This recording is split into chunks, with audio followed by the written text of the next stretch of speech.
You came to me with a torch and a gun. You call it righteousness. Call it by its right name. Murder.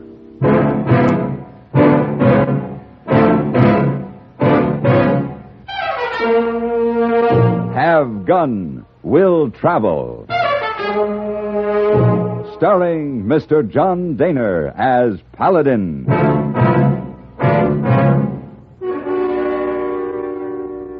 San Francisco, 1875. The Carlton Hotel, headquarters of the man called Paladin. Come in. Whoa, clean socks, Mr. Paladin. Hmm? Clean socks for a trip, very important. Oh, yes, thank you. Hey, boy, just put them in the bag there. Yes, sir. Oh, bottle of brandy in bag, too. It's for the trip, very important. Oh, snake bite.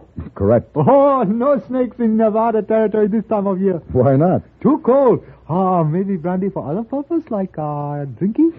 Maybe. Or maybe to give lady named Cleo to make warm? The lady named Cleo has hired me to do a job, that's all. Oh, sure. She wants me to find her husband. Oh, sure. And she's paying me very well. Oh, sure. Hey, boy, you know what you are? No, what I are? Auf den Knödel. Auf den Knödel? Yes. Now, carry this down to the lobby for me. I'm ready to leave the comforts of the Carlton Hotel and head for the wilds of Nevada. Auf den Knödel.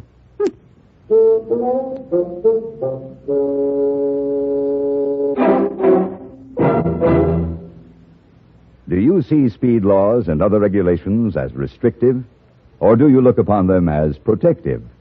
When a police officer writes a summons for traffic violations, do you see him as an enemy or a friend? Your life may depend on your attitudes. Statistics clearly indicate that where laws are obeyed, deaths go down. It's no secret that emotional immaturity is the major factor in our accident rate. How else but childish can you describe the notion that breaking a traffic regulation is a way of getting away with something? What could be more infantile than believing one can prove his superiority by ignoring a stoplight? Unfortunately, too many drivers on the road subscribe to that kind of emotional outlook. The result is tragic. Almost 85% of all traffic accidents in America are caused by careless, childish driving. We hope you know our traffic laws and the people who enforce them are there to help save your life.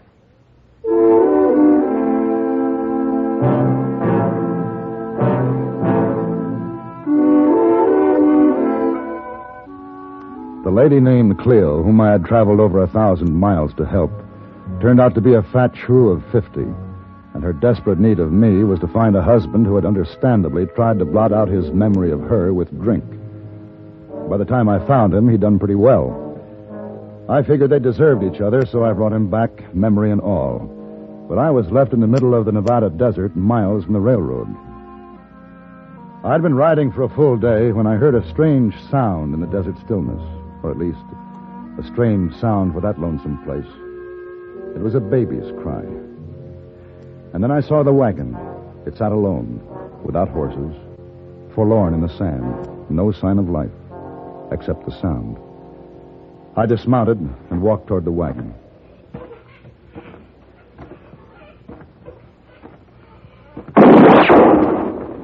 Get away from that wagon. Oh, I thought it was deserted. Move away, mister, while you still can. Is this all right? Now get on your horse and ride on. Are you alone here? That don't matter. A woman can't last out here by herself. Where's your man? Clear out, mister. What's that you've been digging? It don't concern you. Is it a grave? Who's it for? The baby and me. Oh, look, I don't know what this is all about, but won't you let me help you? You can't help us none. I can try. You ain't a doctor, are you? No, I'm not. Move on, then. What's wrong with the baby? Typhoid. Typhoid fever. Well, maybe I could Hold have... fast, mister. I'd just as soon shoot you dead as know you got a killing fever from us. But you just can't stay Please, out here mister. and... I ain't got the strength to dig another grave. Has the doctor seen your baby? No. Well, then you can't be sure it's typhoid. Mr. Mulrooney knows. Who? Mulrooney, the wagon master. He knows the symptoms. And he just cut you loose? Left you out here to die? He said it was either the baby and me or the whole wagon train. Are they sending help? What can they do? Well, there's a settlement less than a day's ride from here. We'll hitch my horse to the wagon No. and head out. They won't let us in. The wagon train's there by now. They'll know about the typhoid. They'll never let us in, not now. Look, there's fresh water and food in my saddlebag. Enough to hold you till I get back. Where are you going? To get help. Mister, you don't have to do this. Let's just say I want to.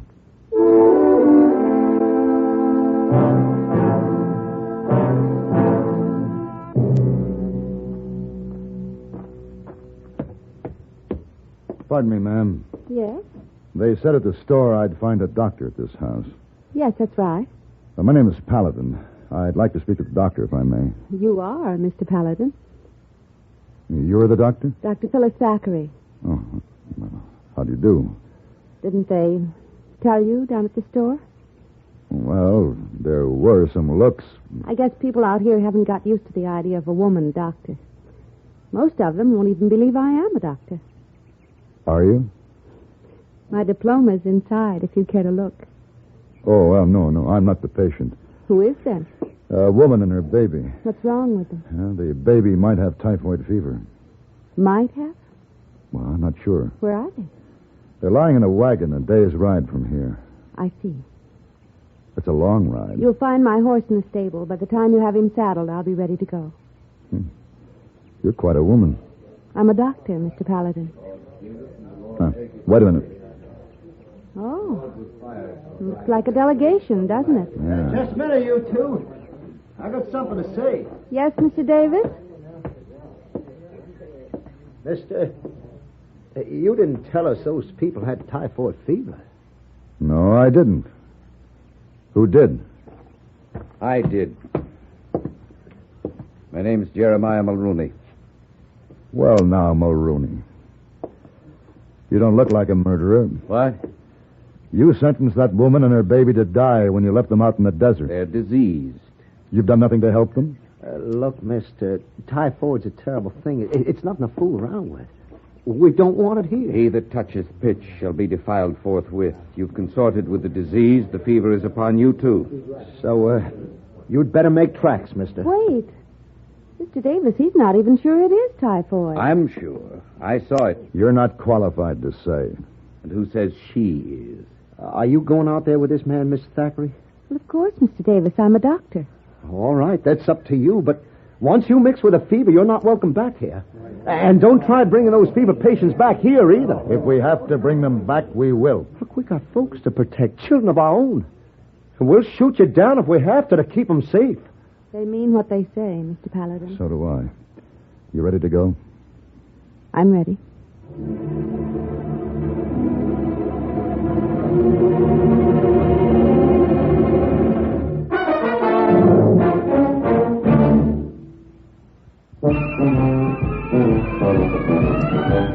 Of all leading filters, cigarettes, Kent filters best, Kent filters best. It makes good sense when you smoke Kent, Kent filters best. Of all of the brands of cigarettes, Kent tastes the best, Kent tastes the best. A richer taste than all the rest, Kent filters best.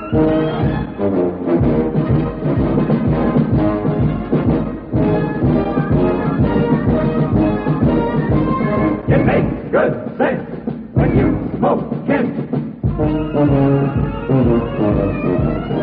Of all leading filter cigarettes, Kent filters best.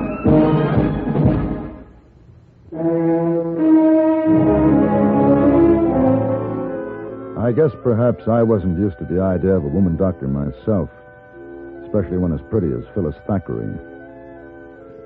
She rode beside me through the desert all night, without rest, without complaint. Now it was just after sunrise. Maybe I should have brought something for saddle sores. You want to rest? I want to get to that baby. Yeah. Shouldn't be long now. Good. You know, you should be on a velvet settee, wearing a hoop skirt and fluttering your eyelash over a fan. I tried that. It was too easy. Is that why you studied medicine? This was hard? Maybe, something like that. Wasn't it tough enough practicing back east? I guess I'm as much missionary as physician. I was the second woman to graduate from my medical school. Others came after me. It was difficult for all of us, but gradually we're becoming accepted as something better than freaks. You're not accepted yet. You just got run out of town. Maybe I'm not the missionary I think I am. Or the doctor. Well, we'll see. There's the wagon up ahead. I don't see anybody. Neither do I. Come on.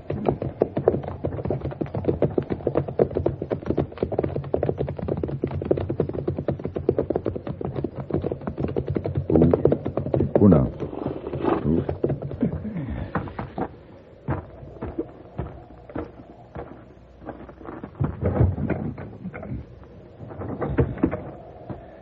They're in there, all right. Both sleeping.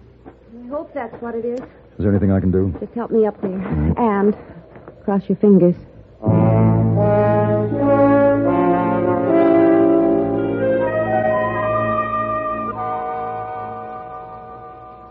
Doctor, coffee's ready. Smells good. The food will be ready in a minute. Here. Well, thanks. How are they? Well, the mother's suffering from exhaustion. Exposure, nerves, no sleep. The baby? Typhoid? Well, maybe. I don't know yet. Mulrooney knows all the symptoms. So do I. High fever, red spots, delirium, then a coma that leads to the crisis. The baby has all of them. Still, it could be something else. But whatever it is, I can't do much for her in this wilderness. You want to take them back to town? Yes. You know what that means? Yes. It's necessary? Medically? Yes. I'll hitch the horses to the wagon. Mr. Paladin. You don't have to come with me. I wouldn't miss it.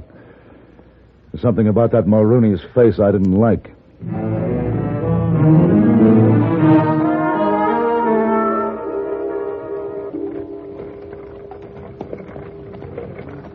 All right. Stop that wagon right there. Don't come no farther. Hooda! They have guns, Mr. Paladin. I'm going to try to talk some sense into their heads. Here, hold the reins. Stand right there. No closer. Dr. Thackeray has examined the woman and child. The woman has no signs of typhoid. Her child is diseased. The doctor isn't sure the baby has typhoid. I'm sure. That baby needs treatment. Now, Mr. Davis, you're a sensible man. Are you going to let Mulrooney sentence a woman and child to death? We'll bring what you need out here. But you ain't bringing them into town. They'll be completely isolated in the doctor's office. Paladin, they're sick, and we can't take the chance. We've got to protect ourselves. They're not as sick as you people.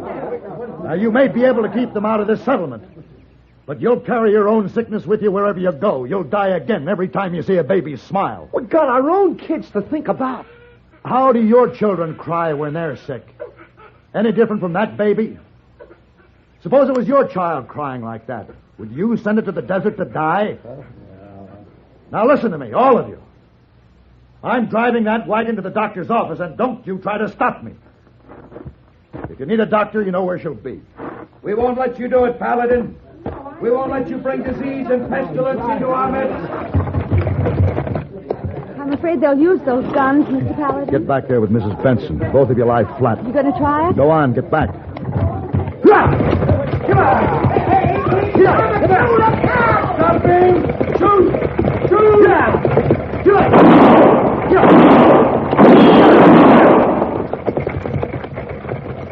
Mr. Paladin, are you all right?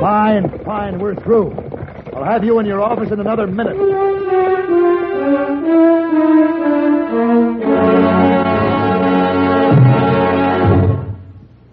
CBS Radio will score another goal on New Year's Day, as most of these same stations bring you our play-by-play broadcasts of the two year-end football classics, the Orange Bowl and Cotton Bowl games. From the Orange Bowl, CBS News sports experts will call the thrills in the Oklahoma-Syracuse contest. Syracuse will be making its second appearance at the Orange Bowl this year with an 8-1 record. Sporting a 9-1 record, Oklahoma will make its fourth appearance. There'll be plenty of excitement at the Cotton Bowl, too, where Texas Christian will be battling it out with the Air Force Academy. The Texans have made it with an 8-2 this year, and the Air Force Academy is the Cinderella team of college football, with 9 wins, no losses, and 1 tie to date. No matter where you go, no matter what else you're doing on New Year's Day, here's CBS Radio's on-the-spot broadcast of the Orange Bowl and Cotton Bowl games.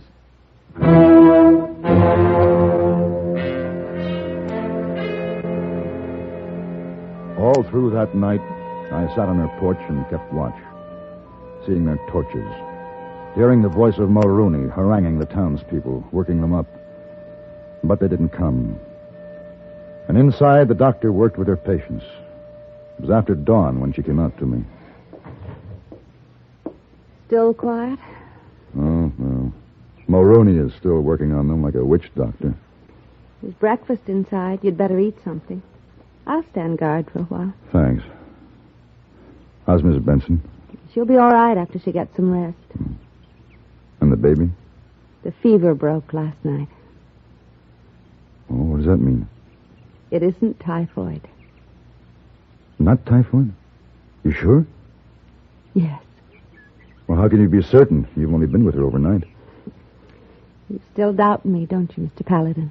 The symptoms are there. Symptoms can be ambiguous. Now get your breakfast. You need it. All right. Morning, Mr. Paladin. Well, Mrs. Benson, it's nice to see you up and around. I wish I could tell you how much I appreciate. Oh, no. No gratitude before breakfast. Baby's better, huh? Yes, much better. Miss Benson, why does Mulrooney hate you so much? My husband died early on the trip. After a while, Mulrooney wanted me to marry him. Said it was God's will to care for widows, and he was the chosen messenger. I wouldn't let him near me. Then the baby got sick. Come outside. What is it? They're coming. Look. I'll handle them. Go inside with Mrs. Benson. No, maybe I can help. You take care of your patients. You may have some new ones. I want to stay. All right, but stand back. That's far enough, Mulrooney. This torch is the fire of truth and justice, Paladin. It will burn away the seeds that Clara Benson has spread among us. It will scourge the disease from our souls and bodies and purify these homes again. The only disease is in you, Mulrooney. Mrs. Benson is well, and the baby is out of danger. Lies! In the very face of judgment. Mulrooney, I'm giving you 15 seconds to drop that torch and call off those rifles. The flames of the just will banish this scourge. Let the fires rage in the land of... You have 10 seconds. Wait! Listen, all of you. That baby never had typhoid fever. Don't believe her. I saw the child raging with fever, livid with rash. That rash was measles. 3-day measles. You're lying. 3-day measles, Mr. Mulrooney. And you left them to die because of it. Mrs. Benson, bring the baby out. No, it's not true. You're trying to humiliate me, to belittle me. You'll see. All of you. The fever is down. The rash has faded. Her eyes are bright. There, look. Look at her, Mulrooney. You can kill people with hate, but not with 3-day measles. Mulrooney, 3-day measles. Stop! Stop it! You can't laugh at me! Stop! Paladin! Mulrooney, don't be you fool! I'm going to kill you, Paladin. I'm going to laugh at your grave.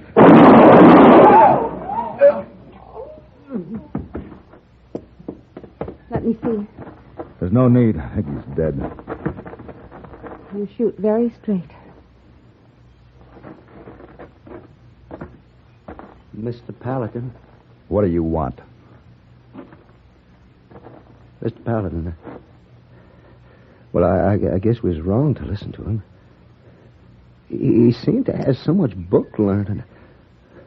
But he was just setting us against each other. I'm glad we woke up in time. Next time, you better wake up a little sooner.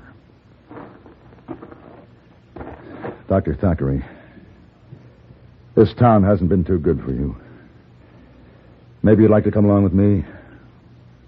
They can always use a good doctor in San Francisco. Oh, please, ma'am. I guess we ain't been very friendly, but we'll make it up to you if you'll forgive us and stay. Well, Dr. Thackeray? Thanks, Mr. Paladin, for your offer. But there are too many of those velvet settees in San Francisco. I'll stay here where I'm needed.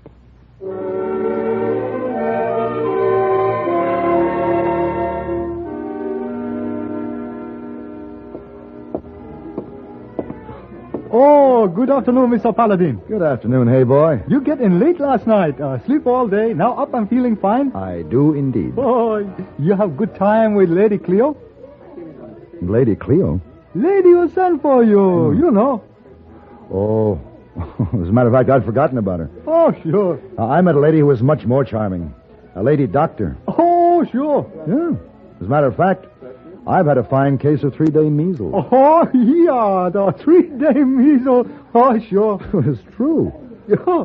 Oh, you got dirty laundry. You put out tonight. To coin a phrase, hey boy. Oh, sure.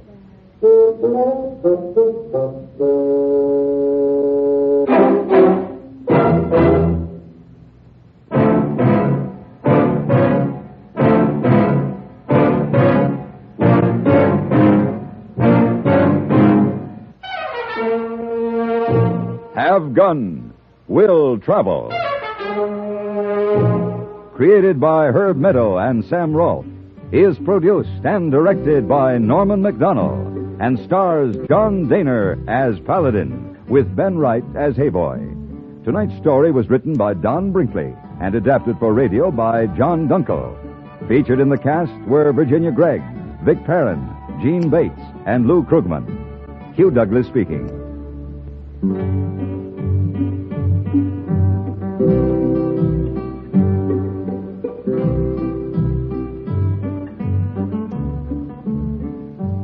Join us again next week for Have Gun, Will Travel.